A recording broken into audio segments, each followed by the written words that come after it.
gente que decía esta mañana, Dios está llevando a cabo su obra a veces con nosotros y a veces a pesar de nosotros. Y ciertamente un par de estadísticas para no cansarlos con números creo que serían suficientes para ilustrar lo que estoy tratando de decir. Se estima hoy en día que en China probablemente hay unos 10,000 nuevos creyentes cada 24 horas. Si eso se hubiese dicho de otras regiones del planeta, yo tendría mis dudas, porque las estadísticas mienten. Pero en un país donde ser cristiano cuesta tanto y no tiene ningún beneficio humano, terrenal, llamarse cristiano, yo tiendo a creer esas estadísticas. Eso implica que cada 7 minutos hay un nacido de nuevo en China. Por otro lado, cada 3 minutos hay un cristiano en uno de los países que persigue la fe cristiana que muere martirizado. Cada 3 minutos.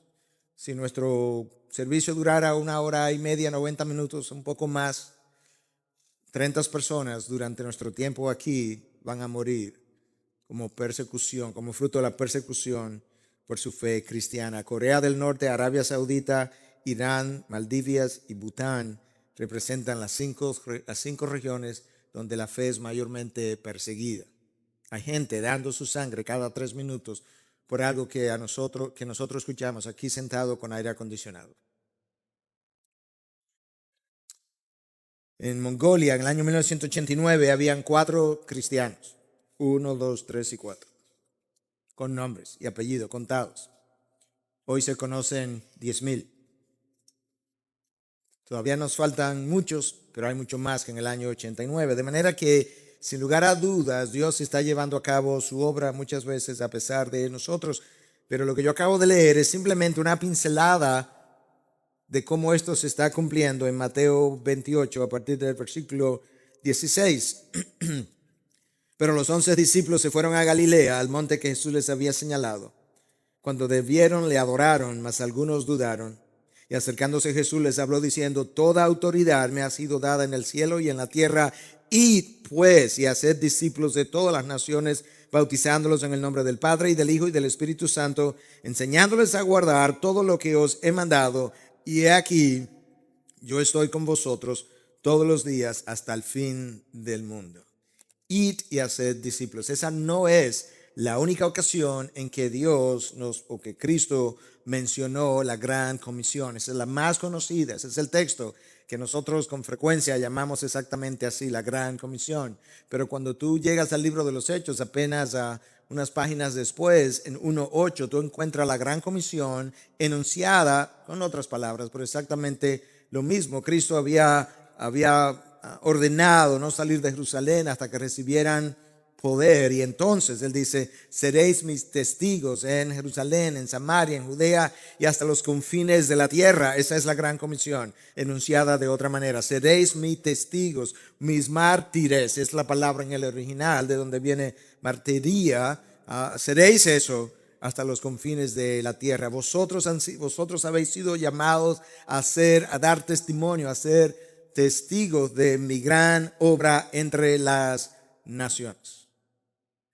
Lo que quizás pocos conocen es que esa no es la primera vez, ni remotamente la primera vez, cuando Dios anunciara su plan misionero. Esa es la primera vez cuando Él da la encomienda de ir.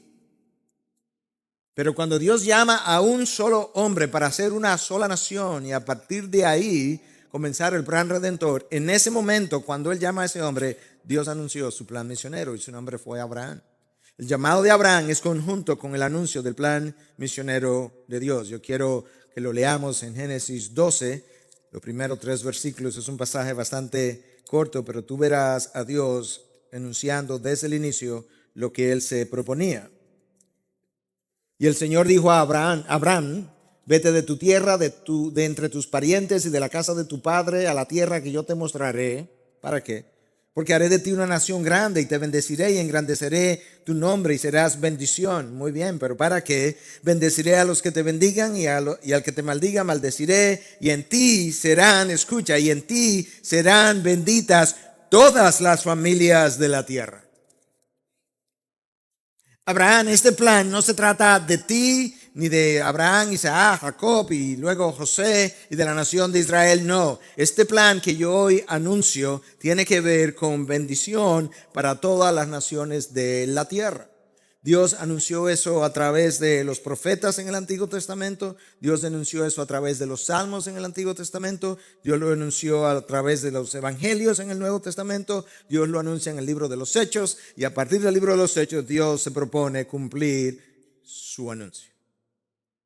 De manera que nosotros estamos viendo ahora en este tiempo a Dios levantar una nueva ola en áreas de la población, en áreas del planeta donde antes eso no había ocurrido de la misma forma. Europa tuvo su tiempo, Norteamérica tuvo su tiempo, ahora es el tiempo de Asia, de África y de Latinoamérica. De hecho, se estima que Corea es la mayor fuerza misionera hoy en día, reemplazando a Estados Unidos, y Brasil viene surgiendo inmediatamente detrás. Hay una ola que Dios ha levantado en esas regiones de evangelización y como bien dice Henry Blackaby en uno de sus libros primeros, bien sencillos, un libro para discipulado, experimentando a Dios o mi experiencia con Dios. La mejor forma de llevar a cabo la obra de Dios es observando cómo y dónde Dios está trabajando y uniéndonos a su obra, en vez de nosotros crear nuestras propias agendas y luego ir donde Dios a pedirle que las bendiga. De manera que ahora que nosotros estamos viendo a Dios obrar en nuestro continente, yo creo que sería una buena cosa si nosotros como iglesia comenzamos a tomar una mente un poco más seria en términos de lo que, permítame usar el lenguaje, de cómo surfear la ola en vez de quedarnos pasivamente esperando a que la ola nos tumbe y nos arrastre hasta la orilla. Nosotros no levantamos la ola, Dios la levanta. Y Dios nos ayuda entonces a surfearla, para usar el lenguaje deportivo, y hacer el trabajo que solamente Él puede hacer. Y nosotros vemos cómo al final de todo este plan de redención nos reunimos alrededor del trono en el libro de Apocalipsis, gente de toda lengua, tribu, nación, de todo pueblo a alabar a nuestro Dios. Ese es el fin de la obra misionera. El propósito de la iglesia, como bien dice Piper en su libro Alégrense las Naciones, no es la evangelización. La evangelización es el instrumento. El propósito de la obra misionera es la adoración que vemos en el trono, donde hay toda gente de toda lengua, tribu, nación y pueblo alabando y honrando, adorando a nuestro Dios. La pregunta que Dios nos hace es si nosotros estamos dispuestos, tenemos la disposición, el ánimo, la voluntad de unirnos a su proyecto para ayudar a gente a que suba al trono que vemos en Apocalipsis. O si nosotros, cuando digo nosotros, me refiero a nuestra iglesia, pero obviamente a toda la iglesia de Dios, vamos a ser tan egoístas de decir, ya estamos en el trono, está bien, yo llegué, problema de otro. No creo. No me imagino que ese sea nuestro sentir. Escucha al apóstol Pablo. El apóstol Pablo vio a Dios levantar una ola en el primer siglo, en el área que tenía que ver con la región del Medio Oriente y más allá en una parte de Europa. Escucha lo que Pablo dice cuando escribe a los Romanos, capítulo 15, comenzando en el versículo 23 hasta el 24. Pero ahora, no quedando ya más lugares para mí en estas regiones, y puesto que por muchos años he tenido un gran deseo de ir a vosotros, cuando vaya a España, iré a vosotros, porque espero veros al pasar y que me ayudéis a continuar hacia allá, después de que haya disfrutado un poco de vuestra compañía. Esto es increíble. Pablo está diciendo, la razón por la que yo quiero llegar a España, yo quiero visitarlos, pero yo quiero usarlo como un trampolín para seguir hasta España. Pero la razón es que ya no quedan áreas en todo este alrededor para yo predicar. No es que no quedan personas por convertirse. Claro que había miles de personas sin convertir. Lo que no habían era regiones no predicadas. Escucha cómo Pablo describe la región que él entiende, él ha cubierto ahí mismo, pero en el versículo 19, un par de versículos más arriba. Con el poder de señales y prodigios, en el poder del Espíritu de Dios, de manera que desde Jerusalén y por los alrededores hasta el Ilírico he predicado toda su plenitud, he predicado en toda su plenitud el evangelio de Cristo. ¿Tú entiendes qué distancia es esa? ¿Qué región? ¿Qué tamaño es eso? 2.400, 2.500 kilómetros.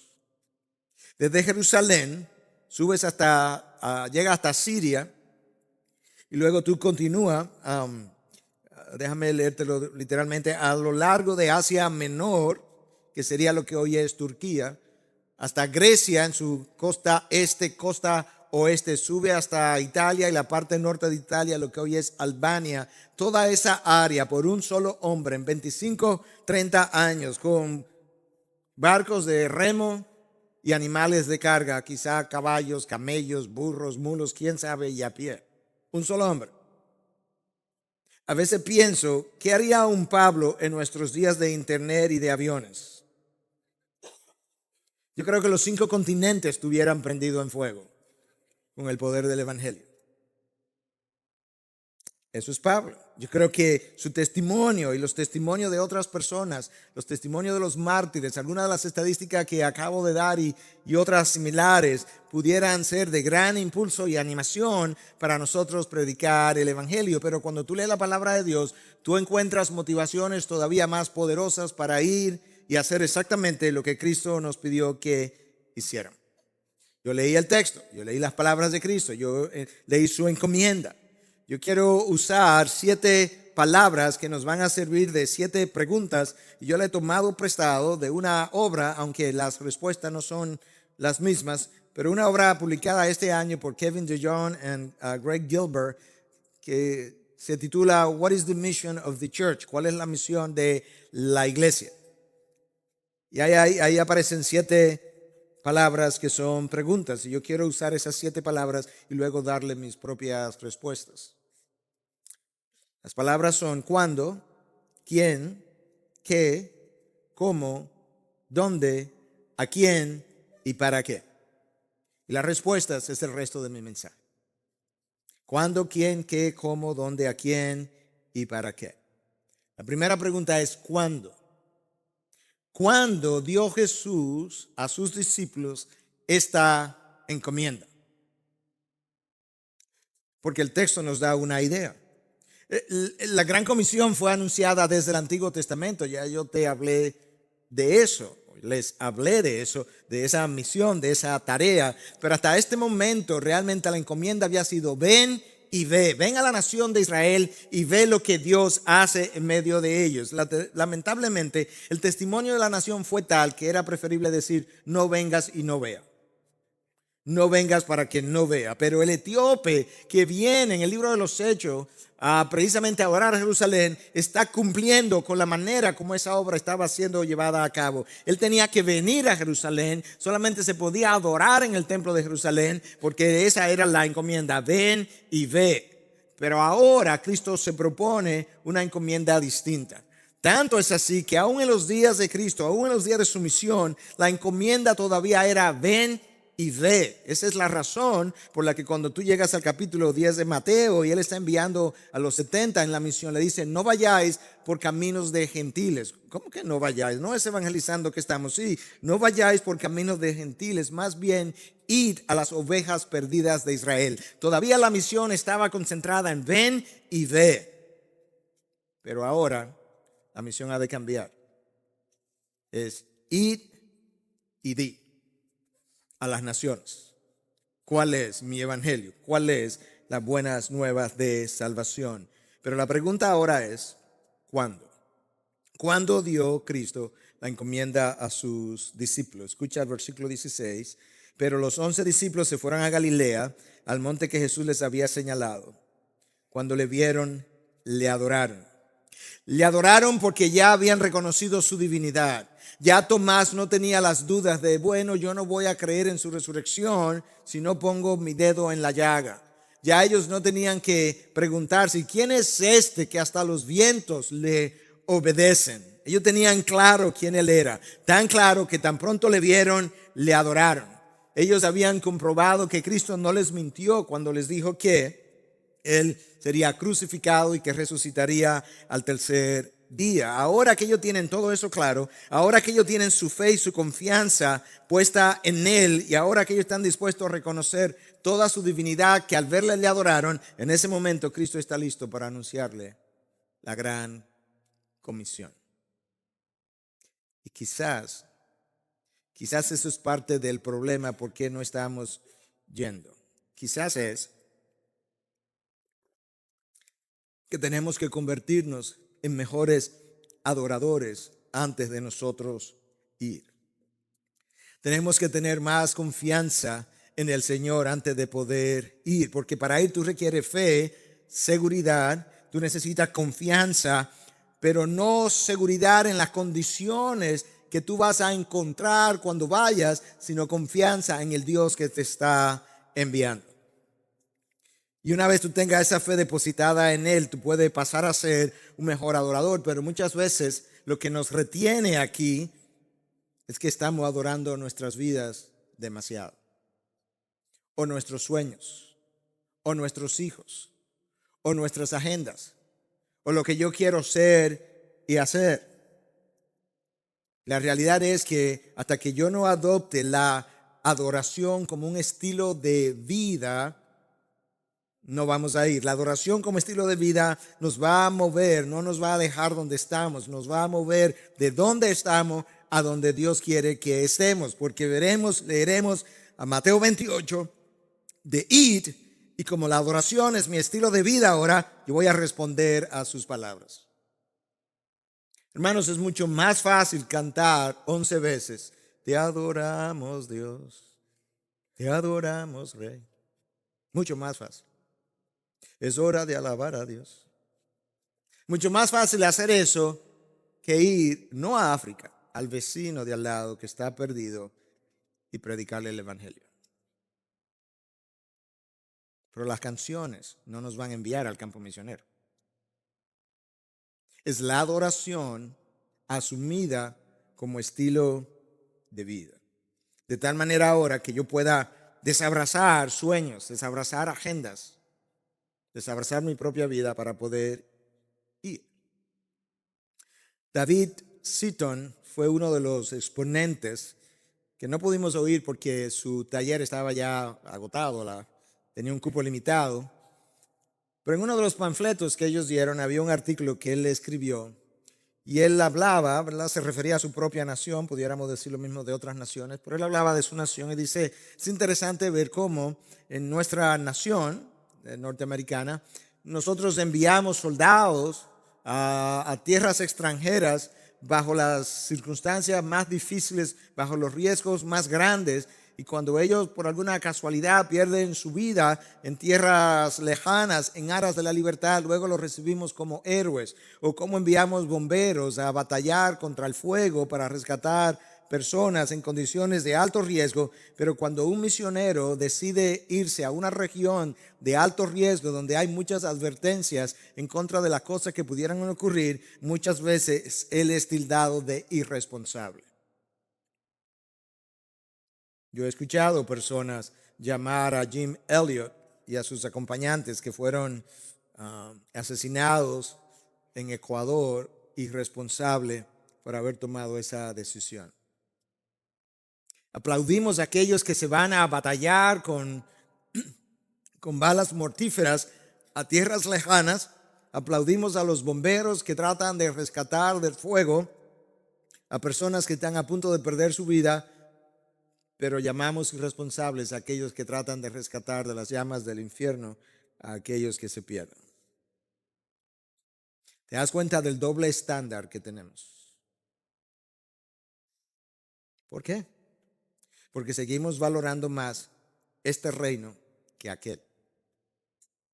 ¿Cuándo Cristo le dio? Esa es la pregunta, la primera. ¿Cuándo Cristo le dio la encomienda a estos discípulos? Post-resurrección. Después que él había probado quién él era. Ellos reciben entonces la gran encomienda. El texto dice que ellos le vieron y le adoraron, y luego dice, pero algunos dudaron. Interesante. No creemos que ellos dudaron de su divinidad. Yo creo que eso había quedado ampliamente probada, por eso se habían atrevido a adorarle, lo cual un judío jamás hubiera hecho, pero quizás dudaron ¿Será posible continuar este movimiento sin la presencia física de Jesús? ¿Será posible avanzar más allá de donde nosotros estamos en medio de la oposición, sobre todo cuando Jesús no va a estar con nosotros? ¿Tenemos nosotros la preparación, las habilidades para continuar de aquí en adelante por nosotros mismos? Quizás fueron de las dudas que asaltaron sus mentes. Pero lo interesante es que tan pronto el texto dice, pero algunos dudaron, inmediatamente dice que Jesús se le acercó y le dijo, toda autoridad me ha sido dada. Ahí están las palabras para apaciguar o para eliminar las dudas. Y eso nos lleva a nuestra segunda pregunta. ¿Quién? Ya respondimos cuándo, ahora es quién. ¿Quién nos envía? La persona que habla. Toda autoridad me ha sido dada en el cielo y en la tierra. Id pues. Es como que Jesús hubiera dicho, pues como toda autoridad me ha sido dada, id. Él es quien me envía, pero ¿cómo me envía? Escucha lo que él está tratando de comunicarme.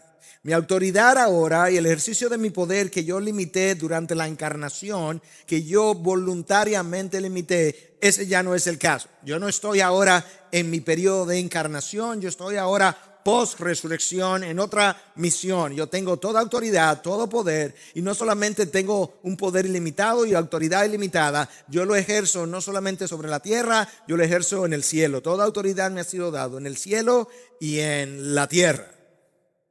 Esas palabras eran vitales para ese grupo y son vitales para nosotros. ¿Por qué? Porque si la adoración como estilo de vida y el reconocimiento de su autoridad es la razón para no quedarnos, la garantía que Él nos da por su autoridad es la razón para ir. Yo no tengo nada que temer. Eso es exactamente lo que Cristo está tratando de comunicar. Mi autoridad es absoluta y por tanto tu seguridad también es absoluta. Tú no tienes que temer a los gobernantes de Corea del Norte, no tienes que temer a los gobernantes de Irán. Su autoridad está supeditada a mi autoridad. Eso es exactamente lo que Cristo le dice a Pilato. Cuando Pilato lo amenaza, le dice, tú no sabes que yo tengo el poder de liberarte o yo tengo el poder de juzgarte, de condenarte.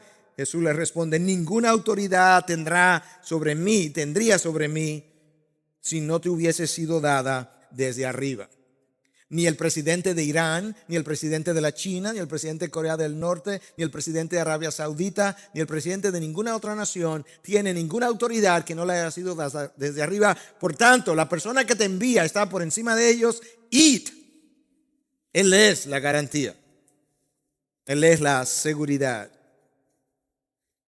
No hay muchos amenes ahí, pero está bien.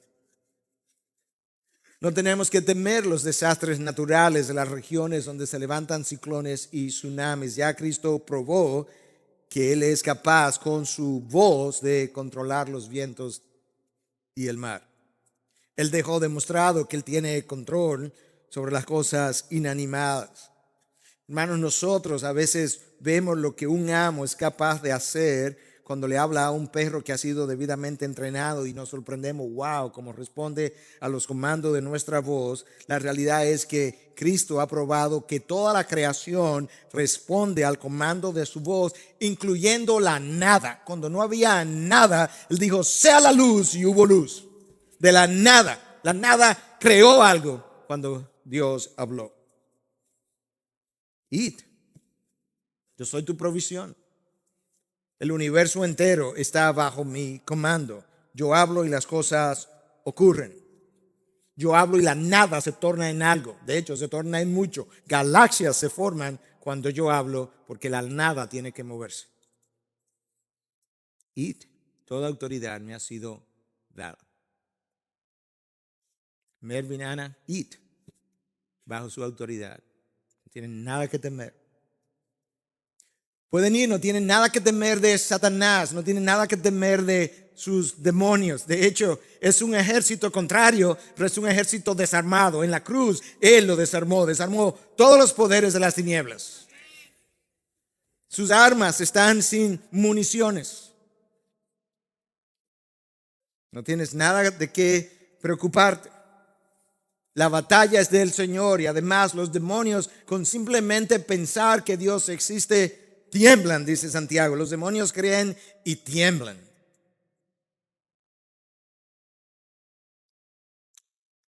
Santo de Israel, ¿qué tiene contra nosotros? Dijeron los demonios de Legión, amedrentados.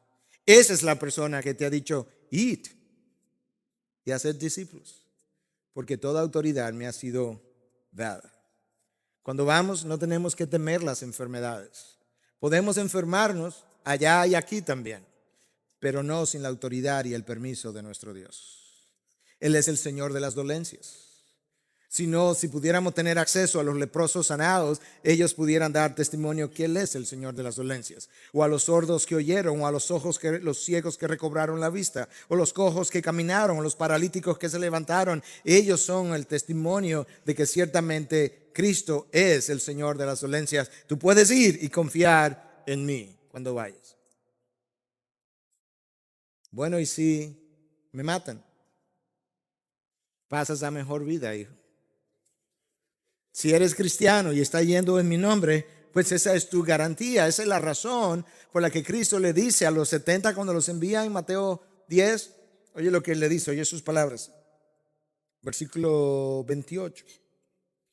Y no temáis a los que matan el cuerpo, pero no pueden matar el alma. Más bien temer a aquel que puede hacer perecer tanto el alma como el cuerpo en el infierno. Cuando vayas a predicar el evangelio, cuando vayas por el mundo, cuando vayas a alguna región, no le tengas miedo a la muerte. Yo soy el Señor de la muerte y de la vida, y nadie te puede quitar la vida hasta que yo no te llame a mi presencia. Nadie quitó mi vida, Él lo dijo claramente. Nadie me quita la vida, yo doy mi vida, dijo Jesús. Yo la pongo y la vuelvo a tomar. De esa misma manera, yo te di la vida y yo la volveré a tomar de ti el día señalado. Tú puedes ir. Tú tienes mi garantía, tiene garantía plenipotenciarias de que yo estaré contigo y de que nadie podrá quitarte la vida hasta que yo diga llegó el fin de su propósito. Si tenemos el valor, si tenemos el estímulo de honrar, de aplaudir a aquellos que van al campo de batalla y dan la vida por su país, al regreso le hacemos honores. ¿Cómo no vamos nosotros a hacer lo mismo cuando aquellos dan la vida no por su país, sino por su causa? ¿Te das cuenta de cómo tenemos que cambiar nuestra forma de pensar? Pastor, es que la gente es muy dura y la gente no responde. Yo no tengo que preocuparme por eso tampoco. Cristo dijo en el aposento alto orando, dice, toda autoridad, tú me enviaste con autoridad sobre toda carne, para dar vida eterna a todos los que tú me has dado, aquellos a quienes yo le voy a predicar. Mi Dios, Cristo, aquel que nos envía, tiene autoridad sobre su corazón, sobre su mente, sobre sus ojos, sobre sus oídos, para abrirlos y hacerlos ver y escuchar y responder a la verdad que ellos han de escuchar, si esa es su voluntad. Como lo hizo con Lidia, Él lo ha hecho conmigo y lo ha hecho con millones de personas. Cuando tú vas a predicar el evangelio, la posibilidad de que alguien responda no está en ti, está en Él. Y Cristo dijo, toda autoridad me ha sido dada en el cielo. Los demonios no se te pueden oponer si yo no lo autorizo. Y en la tierra la gente no se puede resistir a mi predicación si yo abro el corazón. Porque toda autoridad me ha sido dada. ¿Cuándo? ¿Quién? Tercera pregunta, ¿qué? ¿Qué hacemos? Dadas las garantías que Cristo nos ha dado. Id y hacer discípulos, predicar el evangelio, predicar las buenas nuevas. La autoridad está respaldando el ir y la prédica de las buenas nuevas. Él no nos ha dado autoridad para estar desatando jipetas y bendiciones. No es esa la encomienda, ni para predicar expulsiones de demonios. No es que no se den y no ocurran, pero esa no es la encomienda. A nosotros no se nos ha encomendado predicar sanación. No es que no ocurran, pero esa no es la encomienda. Esos son beneficios de la encomienda. La encomienda es predicar el evangelio. No se nos ha dado la encomienda de predicar obras sociales. Eso es un beneficio. La encomienda es ir y hacer discípulos de todas las naciones. Jesús nos envió a predicar las buenas nuevas del reino. Y cuando su mensaje interceptó mi muerte, mi mortandad espiritual, yo volví a la vida. Y cuando su mensaje interceptó mi mente quedó iluminada. Y cuando chocó con mi corazón quedó sensible. Y cuando interceptó mi voluntad fue libertada. Y cuando ese mensaje chocó con mi falta de rumbo, le dio dirección. Y cuando ese mismo mensaje chocó con mi culpabilidad, mi culpa fue perdonada. Y finalmente cuando el mensaje chocó con mis heridas o se encontró con mis heridas, yo fui sanado por la predicación del mismo evangelio. Por eso es la encomienda, ir y predicar el evangelio. Hay tantas cosas, hermanos, hoy que se predican que ni se asemejan ni se acercan a lo que es el evangelio. Estrategias, métodos, terapias, psicología, sociología, nada de eso cuenta con toda autoridad detrás. No. Toda autoridad detrás es la garantía para aquellos que están dispuestos a predicar las buenas nuevas, sin diluirlo, sin contaminarlo, sin tergiversarlo, sin maquillarlo. Toda autoridad le ha de respaldar. Yo seré la provisión, yo seré la protección, pero para aquellos que estén dispuestos a hacer eso. Hay tantas cosas que se predican que no corresponden al evangelio, a las buenas nuevas, que Cristo murió por los pecadores y fue sepultado según las escrituras y resucitó al tercer día también según las escrituras, lo cual garantiza la resurrección de aquellos que han creído en él. Ese es el evangelio resumido en una cápsula. Y lo demás son bendiciones de las buenas nuevas. Pero si el evangelio es diluido, yo no puedo contar con su autoridad al ir, al hacer la obra misionera, al hacer la predicación. De la misma manera, si yo no soy convertido y predico el evangelio como tan frecuentemente ocurre hoy en púlpitos, yo no puedo contar que ese evangelio ha de tener el efecto que está supuesto a tener. Él no va a respaldar aquello a quienes Él no ha enviado. Señor, en tu nombre predicamos, en tu nombre hicimos milagros. Yo jamás os conocí, yo nunca los respaldé. Ustedes lo hicieron en mi nombre, pero no en mi poder. Yo nunca los envié. Yo no respaldo a los que yo no he enviado. ¿Te acuerdas cómo en Hechos 19 se nos describe en una ocasión que el apóstol Pablo estaba predicando y en ocasiones se encontraba con personas endemoniadas y los expulsaba a los demonios? Y hay unos judíos que están acostumbrados a jugar con estas cosas y han visto a Pablo. Y un día fueron donde este endemoniado y le dijeron: en nombre del Jesús que predica Pablo, te reprendemos. Y el demonio le habló para atrás y le dice: a Jesús conocemos y de Pablo sabemos quién es, pero ¿tú quién eres? ¿Ustedes quiénes son? Le cayó arriba, lo mató a golpes y lo desnudó incluso y lo dejó hecho trizas. No, porque no hay autoridad respaldando la reprensión o la predicación o cualquier otra cosa cuando yo no he sido enviado por Jesús. Pero él dice: ir a aquellos que son sus hijos, que se han convertido, que han abrazado la gran comisión, ir, toda autoridad me ha sido dada. Esas son las garantías. Y cuando vayas, a ser discípulos. La encomienda no es hacer convertidos. Hoy en día nosotros predicamos el evangelio, hacemos una campaña evangelística, 25 se convierten, nos ufanamos de eso y creemos que hemos llevado a cabo la gran comisión. En ningún momento la gran comisión es ir y hacer conversos, ir y hacer discípulos. Un discípulo en el contexto hebreo en que esto se está dando es más bien como un aprendiz.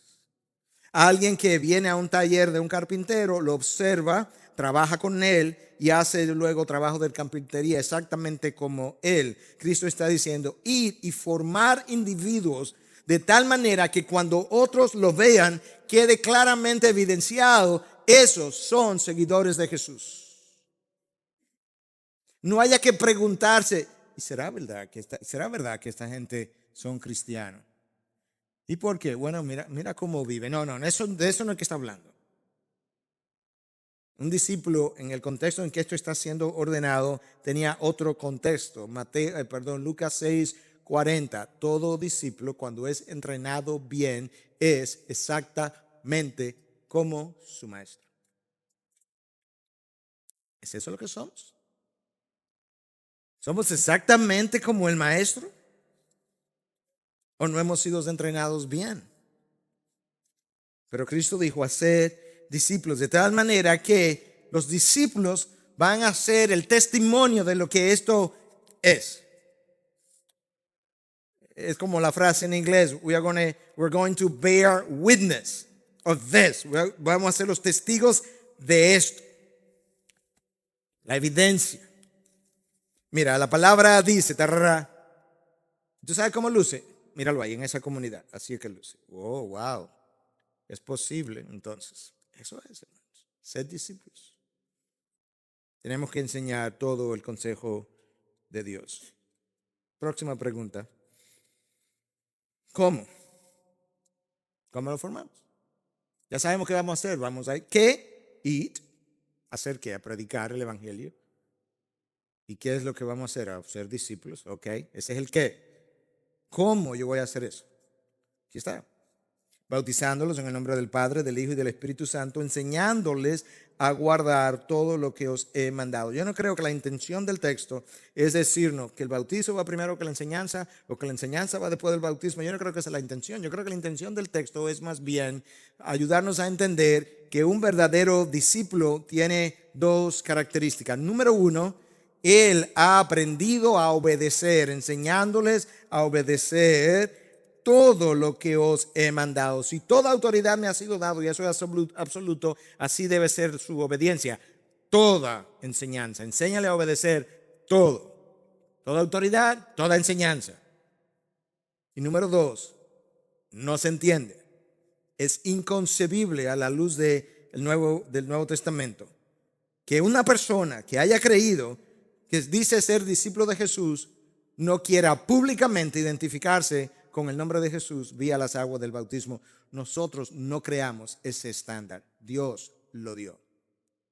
Para la iglesia primitiva, la ausencia pública, la ausencia del bautismo público era equivalente a falta de conversión. Yo no estoy diciendo que doctrinalmente es así, simplemente estoy diciendo que era inconcebible en la iglesia primitiva que alguien verdaderamente discípulo no hubiese estado bautizado.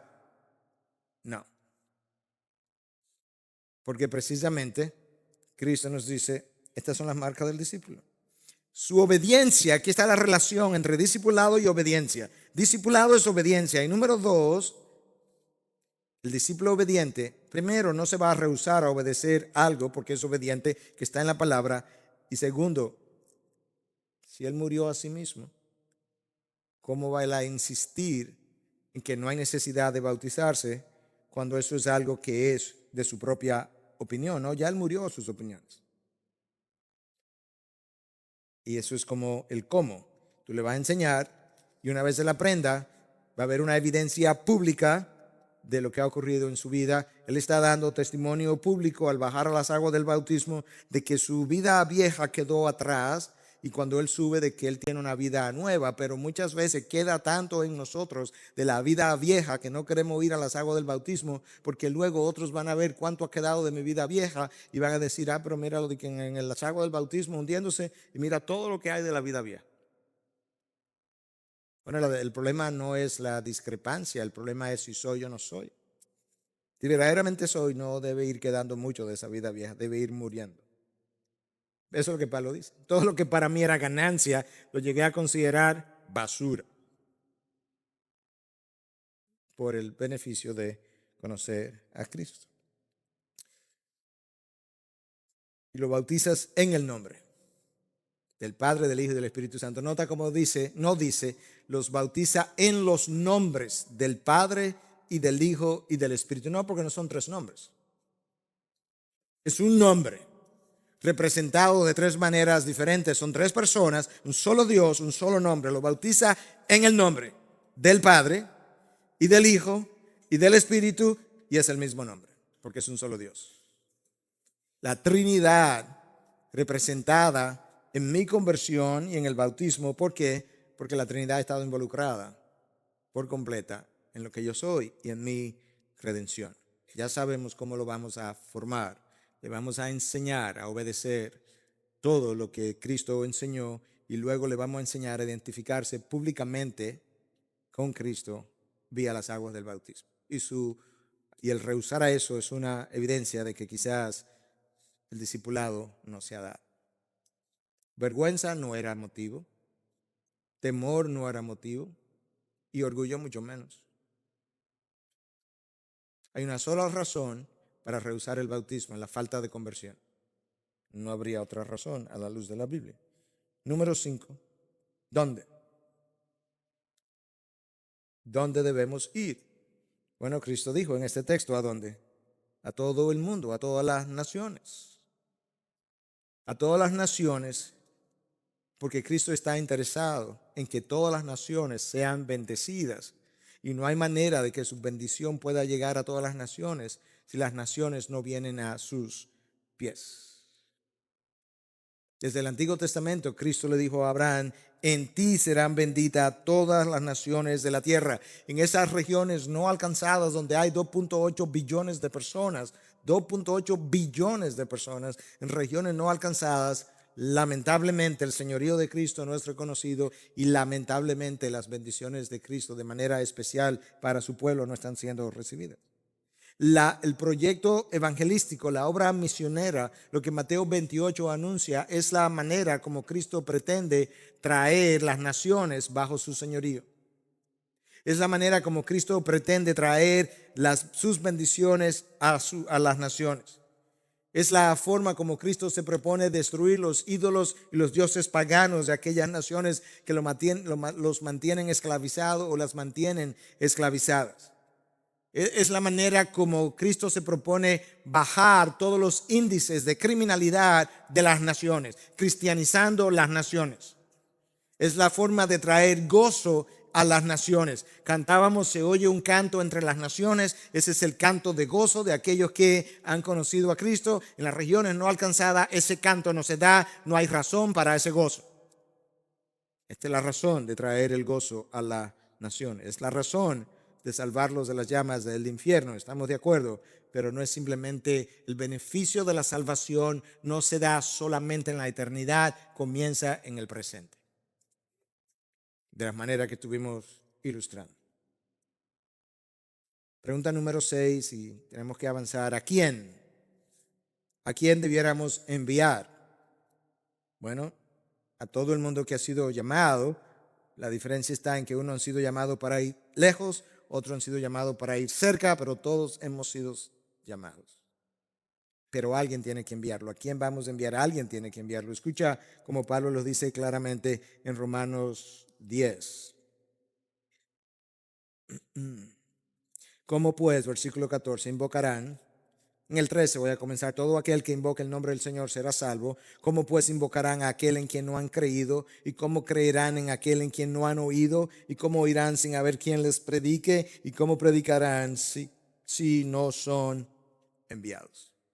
Tienen que ser enviados, apoyados, soportados, o apoyados en oración, apoyados económicamente. Tienen que ser enviados, entrenados para ser enviados, equipados para ser enviados. Alguien tiene que enviarlos.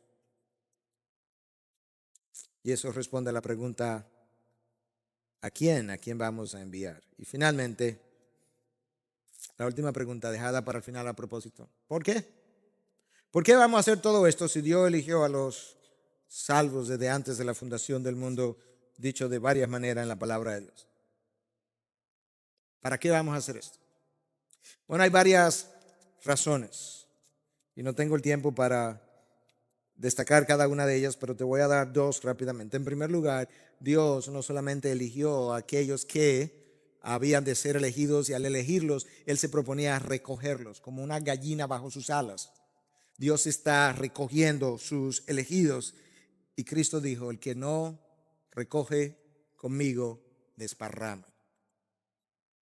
Una razón para ir es porque Él me ha invitado a recoger con Él.